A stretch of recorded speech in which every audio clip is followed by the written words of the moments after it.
n'umwanya mwiza wo kuraba uwundi nawe nyene n'ugwaruka yitwa niyo nkuru Yusuf Akibar benshi bamuzi nka Kiri kwa Kiri n'umuririmbyi akaba asanzwe ashigikira abana bo mwibarabara nawe nyene yahoze mwibarabara dukurikire ibikorwa vyiwe n'imigambi afise ihorere mwana w'umugorwa yaco wama wigiriwe ndi umuntu yahoze aba mwibarabara rero kandi nta cyizere nari mfise ko nzovayo canke nzoba umuririmbyi nk'uyu ndi uyu munsi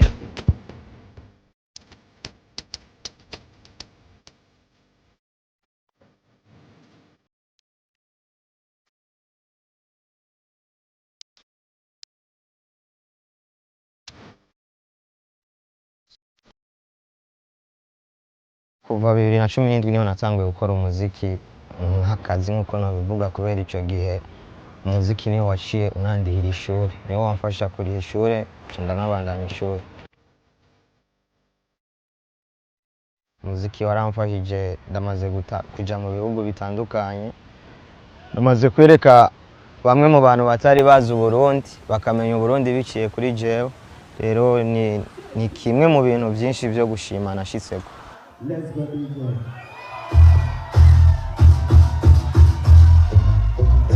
Gahunda bari gutanga umunezero no kwerekana ko mu gihugu amahoro ahari kubera ko hariyo nk'ahantu twagenda gukorera ibiteramo nko muri Belgique ugahura nk'umuntu akakubwira ati ibintu mukora biraryoshe hari abantu baba bazi ngo kya gihugu ni igihugu cy'intambara iki ariko basabonye umuziki akabona mwabikoze kuriya birahesha agaciro igihugu n'iteka kubera ubuzima bwanje rero cyane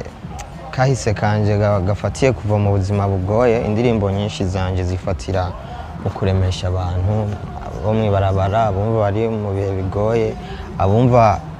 ko bafise abantu bababwira ko ataho bogera indirimbo zanje hakuru niho ziba zifatiye mu kuremesha abantu mu kumva yuko imba kana kayageze ngaha nawe ushobora kuhagera no kuhareba ihorere mwana w'umugorwa yaco wama wigiriwe ndafise umugambi wo gufasha abana b'abanyempano bo mwibarabara n'abana aho nikora rero ndashaka ko kubera ko umutima wanje uranyizeza ko mwibarabara hariyo bakiri ku bandi benshi baronse amahirwe bashobora kuvamo ikintu gikomeye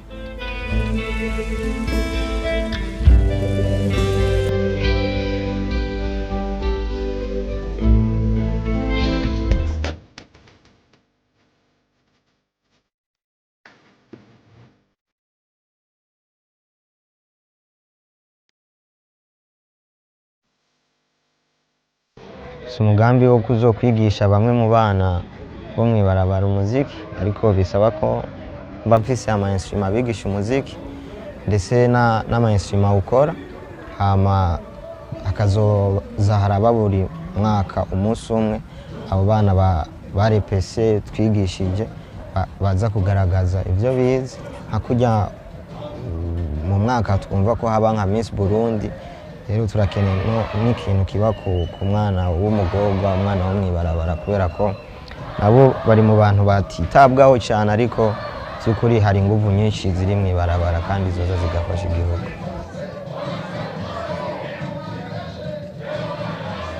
mu byifuzo byanje nifuza ko mu Burundi tutazoba tucumva ngo umwana wo mwibarabara nifuza ko Burundi buzoba bwarateye imbere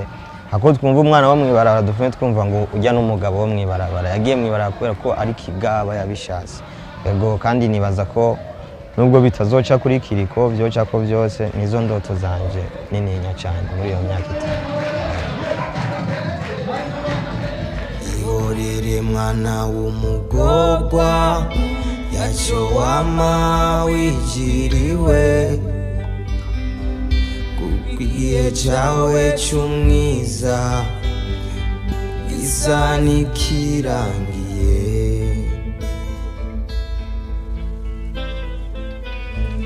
hakurikira muramuzi n'umuririmbyi yitwa Nzigamasabo Jean-Marie Vianney benshi bamuzi nka Vichulove n'umuririmbyi asanzwe akora akazi kiwe ku munsi ku ndwi amafise akazi k'uyu umuntu atonda mu biro nawe abatonze aharirimba kahoke haba mu bubare eka n'ibiteramo bitandukanye ama yabikoze nakanya rero kugira ngo nawe nyene turabe ingene ivyiwe bimeze nuko dusubire twitiza amaso turabe hano imbere turabe Official Love. Ako usanzwe ndi umuririmbyi akongera akaba n'umucuraranzi amemta.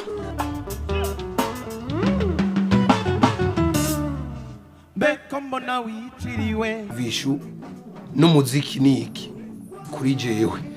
jewe rero umuziki n'ubuzima kubera ko ntafise umuziki sanzwe mfise n'ikibazo c'amaso atabona neza simbona ikindi kintu nari gukora nari guhavanja gusega mugabe ivyo navyo Imana ntiyavyemeye.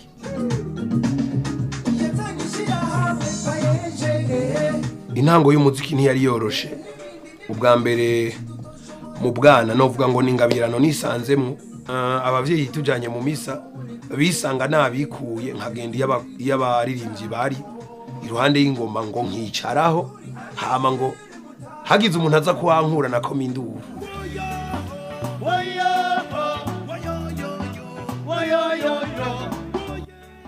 nta kindi kintu kiryoshe gukora canke kiryoshe gutora ko amafaranga nk'umuziki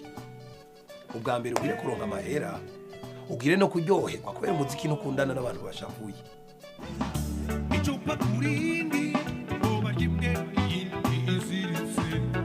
Avuga mu Kirundi ngo intango ya migoye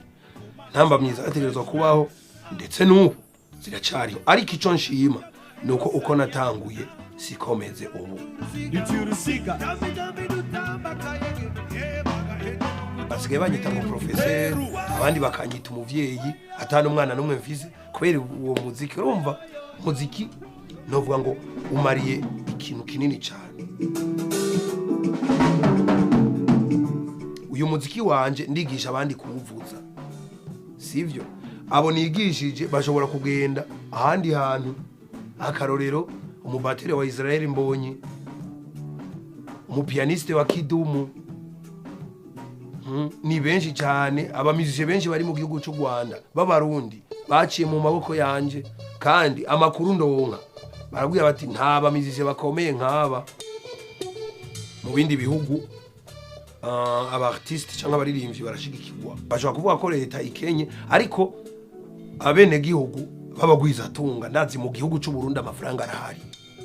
ntituratahura rero ko igihugu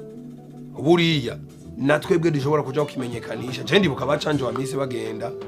prix découverte RFI canke Kalao ubwo n'ubushimwe canje yashoboye gutahana kandi kiriya gihe ntiyabutahanye nka canje yabutahanye nk'umurundi nukuvuga ko ubu rero ibigezweho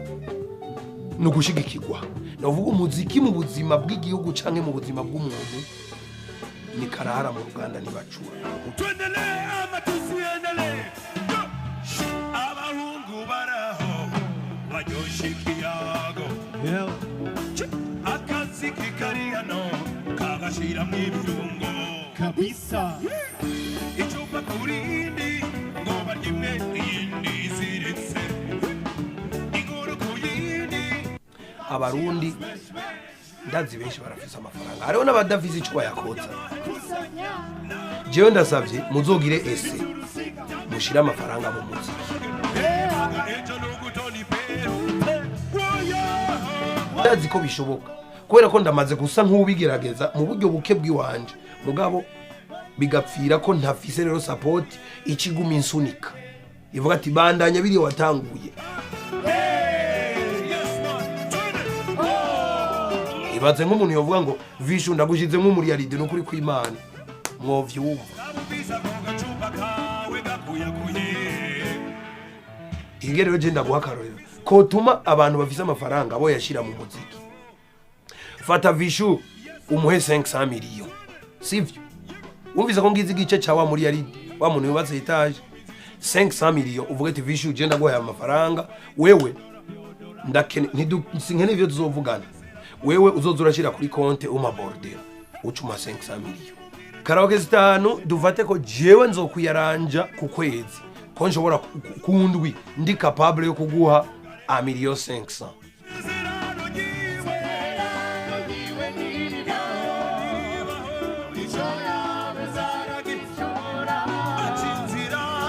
Shaka gukora nkorana n'umuntu ivyunguka niko babivuga mu Kirundi, ndonke umusesekara nsubiza uwampaye ideni n'umusesekara wo guha ku bandi bari inyuma yanje. Iki kintu umuntu azoba uwa mbere kugikora